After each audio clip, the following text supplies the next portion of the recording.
13h, 14h, Europe 1 Info. La suite à 13h33 sur Europe 1 avec vous, Clélie Mathias et vos deux chroniqueurs. Avec vous aujourd'hui, Jean-Michel Salvatore et Raphaël Steinville. Un de plus dans la course à l'Elysée, Bruno Retailleau. On n'est pas vraiment étonné, on pouvait s'en douter, mais ça y est, il s'est lancé. On est à 14 mois de l'échéance. Il a affirmé qu'il sera le président de l'ordre. Écoutez-le.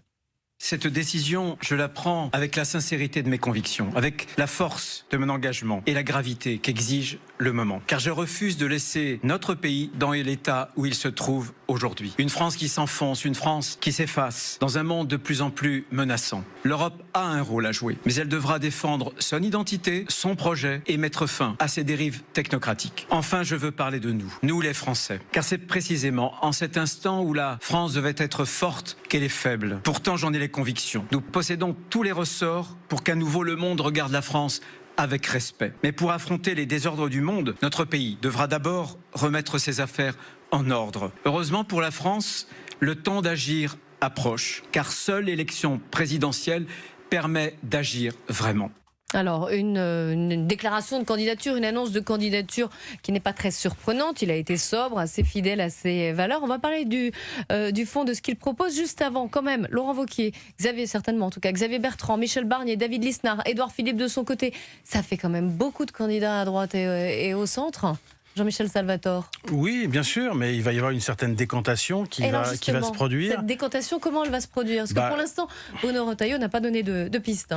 Soit il y aura une primaire, mais on ne voit pas très bien comment elle pourra s'organiser, mais il peut y avoir une primaire. Et puis d'où à où Soit ce sera les sondages. Mais moi, ce que je pense, si vous voulez, c'est que après Macron, le bloc central va disparaître. Et que les gens de droite vont retourner à droite, les gens de droite qui appartiennent au bloc central vont retourner à droite, et les gens de gauche qui appartiennent au bloc central retourneront à gauche, exactement comme en Grande-Bretagne après Tony Blair. Si Tony Blair était un personnage qui avait un positionnement qui pouvait s'apparenter à celui de Macron, et quand Tony Blair est parti, la gauche est redevenue la gauche et la droite la droite. Donc moi je pense que le pari de Retailleau, c'est d'être un candidat de droite, et c'est d'être un candidat, je dirais, anti-Macron.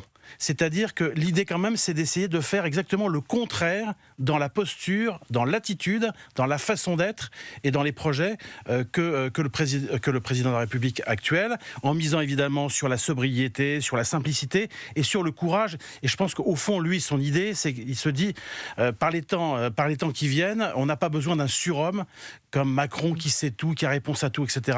On a d'abord besoin de quelqu'un de courageux. Et c'est vraiment, pour moi, la clé de sa candidature. Lui pense, après avoir passé un an au ministère de l'Intérieur, alors que finalement, avant, il était quasiment pas connu. Les gens ne le connaissaient pas, Retailleau, avec les hommes, avec le monde politique, et puis les Vendéens qui le connaissaient, mais le grand public ne le connaissait pas. Il a fait une percée spectaculaire de l'opinion, et là, il se dit, je suis peut-être la personne qu'il faut en ce moment, parce que moi j'incarne un certain courage et j'irai jusqu'au bout. Donc voilà, c'est ça qui est intéressant dans sa candidature, mais évidemment que c'est plein d'embûches, il y a beaucoup de concurrents, et ça sera pas forcément un panier de roses. Raphaël Steinville, vous pensez, comme Jean-Michel Salvatore, qu'on va revenir à quelque chose de peu plus clair, on va dire le retour à un clivage plus classique droite-gauche après le macronisme? Ce qui est certain, c'est que le macronisme était probablement une parenthèse, parce qu'on a bien vu à quel point ni droite ni gauche, ou et de droite et de gauche, était dysfonctionnel, notamment lorsque le pays traverse des tempêtes, et qu'il faut un cap clair. Et effectivement, on a eu souvent l'impression ces dernières années qu'on louvoyait sans perspective extrêmement claire, et parfois avec des visions qui s'opposaient les unes aux autres.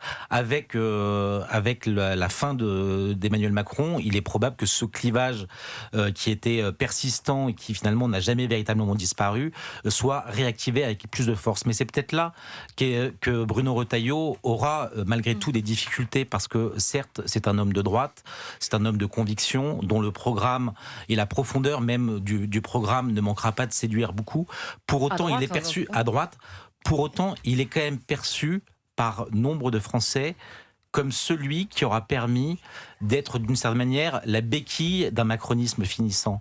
Donc ça veut dire quoi, que la droite va payer sa participation au gouvernement ? Je pense que c'est l'immense risque de la participation de la droite à ce gouvernement, à commencer par le gouvernement Barnier, mais surtout une droite qui, même lorsqu'elle n'est plus au gouvernement, a maintenu jusqu'au bout Emmanuel Macron, Sébastien Lecornu, sans voter la censure. Sauf si les ministres de droite DLR sortent en septembre. Non, mais aujourd'hui, ils ne sont plus comme considérés comme faisant partie de LR. Mais malgré tout, beaucoup de Français en veulent à Laurent Wauquiez, à Bruno Retailleau, d'avoir renoncé à censurer ce gouvernement, notamment lors du budget. Alors moi je suis pas tout à fait d'accord avec Raphaël. Moi je pense que d'abord les Français, les gens de droite ne mettent pas dans le même sac Wauquiez et Retailleau. Je pense qu'il y a une différence. Retailleau a quitté le gouvernement il y a déjà plusieurs mois, alors que Wauquiez, finalement, a servi sortie, vraiment... d'ailleurs, qui a été assez peu comprise. Maladroite, etc., mal vendue. Mais il est sorti du gouvernement. Wauquiez, il est allé jusqu'au bout de la collaboration avec Olivier Faure. Il faut quand même dire les choses comme elles sont. Que ce soit sur le budget de la sécurité sociale, avec le retrait de la réforme des retraites, ou alors le budget de l'État. Moi, je pense, si vous voulez, que la démonstration que Retailleau a faite, c'est que finalement, en étant ministre de l'Intérieur, avec à côté Darmanin, qui lui était ministre de la Justice, il a fait la preuve que finalement, même quand il y a deux ministres qui sont d'accord sur la politique pénale à mener, il n'y a pas moyen d'avoir des résultats parce que finalement, il faut renverser la table. Et finalement, pourquoi il se présente à la présidentielle ? C'est parce qu'il dit aux Français, moi, je veux renverser la table, je veux faire des référendums, je veux véritablement proposer des propositions radicales, mais raisonnables, mais radicales aux Français. Et je pense qu'il fait aussi le pari que l'élection, que l'élection de Marine Le Pen ou de Jordan Bardella, ou que l'arrivée au deuxième tour de la présidentielle n'est pas certain. Et c'est vrai que quand vous regardez l'histoire des présidentielles depuis le début de la Ve République, ça n'est jamais le favori à un an de l'élection qui est élu. Sinon, on aurait eu comme président Jospin, DSK, Balladur, Raymond Barre, Jean-Pierre Chevènement et Ségolène Royal. Donc il y a toujours une surprise parce qu'une campagne présidentielle, c'est quelque chose de très difficile et de très long. En tout cas, vous avez évoqué la présence du Rassemblement national au second tour. Bruno Retailleau a marqué ses différences et il en a profité hier pour qualifier Marine Le Pen de socialiste. Écoutez-le. Marine Le Pen, elle est socialiste. Moi, je veux que la France se relève. Pour se relever, c'est par le travail et c'est certainement pas par l'assistance. Je me souviens quand on avait voté au Sénat les 15 heures de contrepartie pour le RSA, parce qu'une allocation, c'est pas un dû, elle avait refusé de la voter. C'est très différent. Moi, je veux que la France se relève, qu'elle soit debout, indépendante, souveraine. Raphaël Stainville. Oui, mais par-delà des mots, et des mots forts de Bruno Retailleau, une grande question. Comment faire la leçon à Marine Le Pen sur son supposé socialisme quand la droite a permis justement qu'un budget aux colorations socialistes très prononcées soit voté, ou plutôt ne soit pas censuré par la droite. Ça, c'est la première chose. Et je pense que c'est une question que se pose aussi nombre de Français. Comment prétendre diriger la France, gouverner, lorsque finalement on est incapable de se faire respecter au sein même de son propre parti, parce que Bruno Retailleau, lui, était plutôt de ceux qui voulaient pouvoir censurer ce gouvernement, quand Laurent Wauquiez et ses parlementaires ont fait exactement ce qu'ils voulaient pour pouvoir se maintenir à l'Assemblée.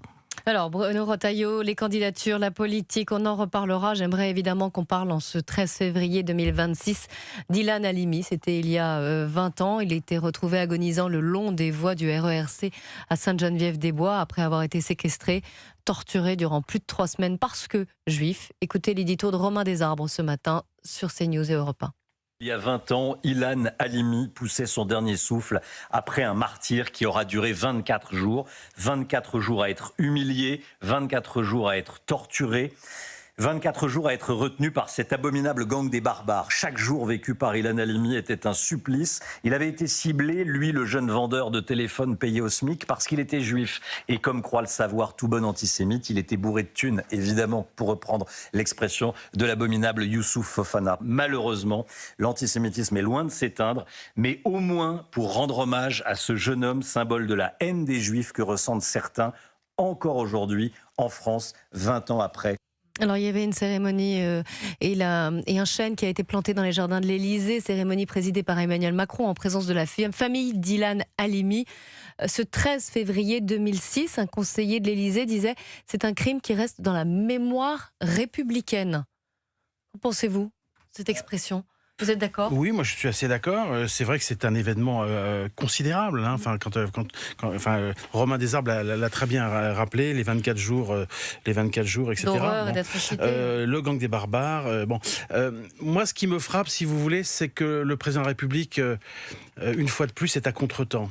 Parce que bien sûr, Pourquoi est-ce qu'il est à contretemps ? Parce que si vous voulez, en fait, le problème qu'il a, le président de la République, c'est qu'il n'a pas participé à la manifestation contre l'antisémitisme juste après le 7 octobre, et qu'aujourd'hui, il court après les événements. Donc je pense que c'est bien d'avoir fait ce geste avec cet arbre dans le jardin de l'Élysée, mais le président a aussi fait une déclaration tout à l'heure en expliquant que pour tous les délits d'antisémitisme, les élus devaient être il frappés prône l'inéligibilité des élus coupables d'actes et propos antisémites et racistes. Oui, moi je trouve que voilà, il y a cette façon de courir un petit peu après les événements, d'essayer de corriger l'image de cette non-participation avec des propositions qui, moi je pense mieux vaut tard que jamais, au moins peut-être. Oui, mais je pense qu'il faut regarder un petit peu. Regardez, après l'affaire Cahuzac, que tous les députés à l'Assemblée nationale ont dit oui, il faut rendre certains délits, il faut frapper d'inéligibilité les élus qui font du détournement de fonds. Et puis aujourd'hui, on se rend bien compte que c'est beaucoup plus compliqué que ça, et que en fait les lois qui sont votées après un fait divers ou par réaction à un fait divers sont jamais des lois qui sont très bien calibrées. Donc là, je trouve qu'il y a un petit peu d'emportement et je trouve qu'il y a... C'est malvenu, je trouve que c'est assez maladroit, et on voit bien la ficelle qui est très très grosse. C'est-à-dire qu'on essaye finalement de se raccrocher aux branches. Raphaël Stainville, on a envie de vous entendre, mais ce sera juste après la pause.